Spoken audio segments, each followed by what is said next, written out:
네, 안녕하세요. 오늘은 경량벽 및 날개벽에 대해서 알아보도록 하겠습니다. 네, 첫 번째로 경량벽 시공이고요. 두 번째로 창호 및 단부 보강에 대해서 알아보고요. 세 번째로 요약 정리하겠습니다. 네, 첫 번째로 경량벽 시공 순서입니다. 네, 지금 보고 계시는 사진은 이쪽이 경량벽, 이쪽이 날개벽입니다. 그래서 경량벽 같은 경우에는 이쪽에 외벽에 단열재를 시공하고 보통 이 경량벽 러너랑 스터드를 세웁니다. 그래서 이쪽 보시면 합벽 쪽에 이쪽 외벽이죠. 이 합벽 쪽에 단열재를 붙이고 경량벽을 세운 다음에 석고를 붙입니다. 그리고 나서 이쪽 외벽 쪽에 합지 석고를 붙여서 이쪽 단차가 생기지 않도록 그렇게 작업을 합니다. 지금 경량벽을 세울 때는 이쪽 하단에 보시면 러너를 먼저 세우고 그리고 레이저 레베기를 사용해서 상단 러너를 설치하게 됩니다. 그리고 나서 이렇게 스터드를 세웁니다. 여기서 보시면 이쪽에 스터드 같은 경우는 450 간격으로 시공을 합니다. 450 간격을 해서 이쪽에 석고보드가 쪽이 들어가게 합니다. 석고보드 같은 경우에는 폭이 900이기 때문에 이렇게 석고보드 한 장, 그리고 두 장, 그리고 세 장 하고 이렇게 쪽을 시공한 다음에 이쪽 외벽 쪽에 합지 석고를 붙여서 이쪽에 단차가 생기지 않도록 그렇게 작업을 합니다. 그리고 지금 오른쪽에 있는 사진은 이게 날개벽이에요. 이 경량벽 같은 경우는 실과 실을 구분하기 때문에 글라스홀이 들어갑니다. 그러나 이 경량벽 중에 날개벽은 단순한 칸막이기 때문에 석고보드만 시공을 해서 마감을 짓습니다. 그리고 지금 보이시는 게 글라스홀을 시공한 사진입니다. 그래서 글라스홀을 시공하고 그리고 석고보드를 붙여서 마감을 짓습니다. 요거는 신발장이에요. 요거는 주방 가구 날개벽인데 요거는 단순히 칸막이용이기 때문에 글라스홀이 들어가지 않습니다. 지금 보시면 경량벽인데 이 경량벽 보시면 이쪽에 사진으로는 잘 안 보일 수 있지만 이쪽에 핀을 이렇게 박아놨어요. 글라스를 붙이기 위해서. 이렇게 오른쪽 사진을 보시면 핀을 박아놓은 상태에서 글라스를 붙여서 이렇게 캡을 씌워서 이 글라스홀이 떨어지지 않도록 이렇게 고정을 하게 됩니다. 지금 보고 계시는 게 글라스를 시공 완료한 사진이에요. 그리고 앞에 보시면 이 글라스홀 부분 하단 부분에 비드법 단열재를 시공한 걸 볼 수 있습니다. 이 비드법 단열재 같은 경우에는 방통을 저희가 120mm 치잖아요. 그래서 이 단열재를 120mm 시공한 겁니다. 그래서 방통 칠 때 물 양이 많기 때문에 그 물을 이 글라스홀이 흡수하지 않도록 이렇게 시공한 겁니다. 그래서 하부에 까는 단열재 같은 경우는 비싼 단열재를 깔 필요가 없기 때문에 이 비드법 단열재를 사용합니다. 이 비드법은 30mm 두께의 120 높이짜리를 1.8m를 주문합니다. 그러면 1.8m짜리를 양중해서 이렇게 칼로 잘라서 이렇게 시공을 하게 됩니다. 지금 보고 계시는 거는 이제 석고보드 투피를 친 상태예요. 이 석고보드 같은 경우에는 저희가 층고가 2800이라고 하면 이 층고 2800에 슬라브 두께 210 빼고 여유 10mm를 빼서 2580에 발주를 넣어서 이렇게 재단 없이 바로 붙일 수 있도록 이렇게 작업을 합니다. 그리고 20mm 들 경우가 있어요. 그런 경우에는 층고가 2820이라고 하면 당연히 2600mm 짜리로 석고보드를 발주해서 재단 없이 바로 붙일 수 있도록 해야 됩니다. 두 번째로 창호 및 단부 보강입니다. 지금 보고 계시는 게 이쪽이 목창호, 이쪽도 모창호가 들어설 자리입니다. 그래서 이쪽과 이쪽은 실이고 이쪽 실의 이쪽은 복도입니다. 여기도 마찬가지로 이쪽이 복도고 이쪽이 실인데 여기는 이 스터드 보강이 이런 식으로 했습니다.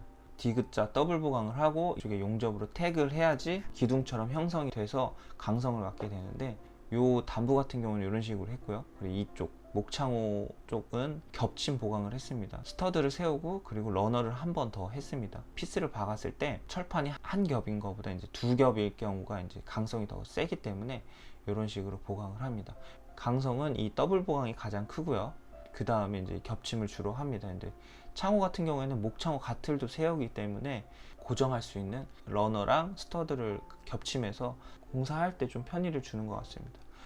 그리고 보시면 이쪽에 이제 스터드를 더블 보강한 경우에요. 근데 스터드를 더블 보강을 하게 되면 이제 용접을 하는 게 맞아요. 이렇게 태그를 한 번씩 찍어서 이제 용접을 하면 이 보강한 강성이 더 큰데 실제 현장에서는 이 용접기를 세대마다 다 들고 다니면서 하기가 너무 일이 많기 때문에 이렇게 러너를 한 번 더 해서 이렇게 타카총을 쏴서 고정을 보통 많이 합니다.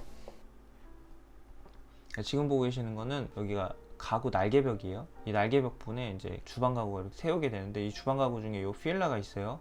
이 휠라가 경량벽의 끝에까지 오게 되면 이 합판 보강을 할 필요가 없습니다.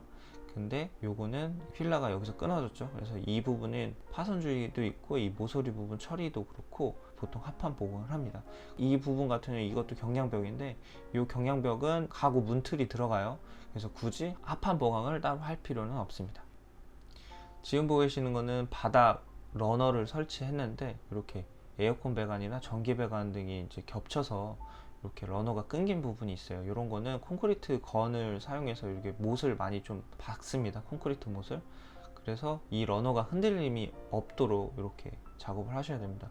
이런 이제 10mm 철근 같은 경우에는 이 콘크리트 타설할 때 이 에어컨 배관을 고정용으로 한 건데, 이런 거는 사전에 좀 미리 잘라서 이 러너가 끊기는 길이가 좀 짧도록 이렇게 작업을 하셔야 됩니다.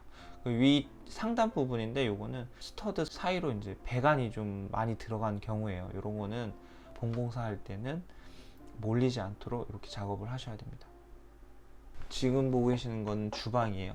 주방에 경량벽이 들어가는 경우가 있어요. 그때는 이렇게 상부에 상부장이 들어가는 부분은 이렇게 합판으로 보강을 해야 됩니다.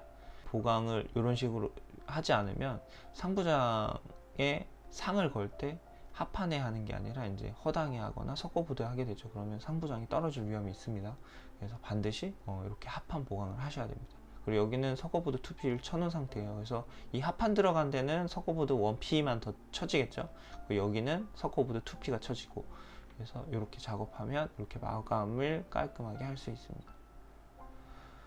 그리고 지금 보고 계시는 거는 이 천정 부분에 이렇게 구멍이 뚫린 부분이 있어요. 그래서 석고보드 치고 글라스를 붙이고, 그래 이런 구멍이 있는 경우가 있는데, 이렇게 전기 배관도 있고요. 이런 거는 우레탄 폼 싸서 밀실하게 마감해서 이쪽과 이쪽 실 사이에 단열 뿐만 아니라 소음도 나가는 것을 방지할 수 있게 이렇게 우레탄 폼을 밀실하게 시공하셔야 됩니다. 그리고 지금 보고 계시는 거는 판매 시설이에요. 요거는 부대 시설도 해당되는데, 층고가 높은 경우죠. 보통 1층이나 지상층 이렇게 수평 보강을 한 번 더 합니다. 그래서 이 경량벽이 뒤틀림이 없도록 이렇게 수평 보강을 해서 작업을 하게 됩니다. 네, 마지막으로 요약 정리하겠습니다. 네, 첫 번째로 경량벽 같은 경우에는 실과 실을 나누는 거기 때문에 이 글라스를 반드시 이용해야 됩니다. 그리고 날개벽은 신발장, 창고, 가구 옆벽 같이 단순한 칸막이기 때문에 글라스홀이 들어가지 않습니다. 그리고 세 번째로 경량벽의 창호 부분이나 경량벽 단부 부분에는 디귿자 겹침 보강이나 아니면 디귿자 더블 보강, 때로는 이제 합판 보강을 해서 강성을 좀 높여주는 보강을 해야 됩니다. 그리고 네 번째로 글라스홀 시공할 때 상부의 고정표는 반드시 시공하고, 그리고 하부에 비드법 단열재 시공해서 방통 타설할 때 글라스홀이 물을 흡수하지 않도록 해야 됩니다. 그리고 다섯 번째로 층고가 높을 경우에는 수평 보강을 해서 뒤틀림이나 휨 같은 게 없도록 해야 됩니다. 네, 이상입니다.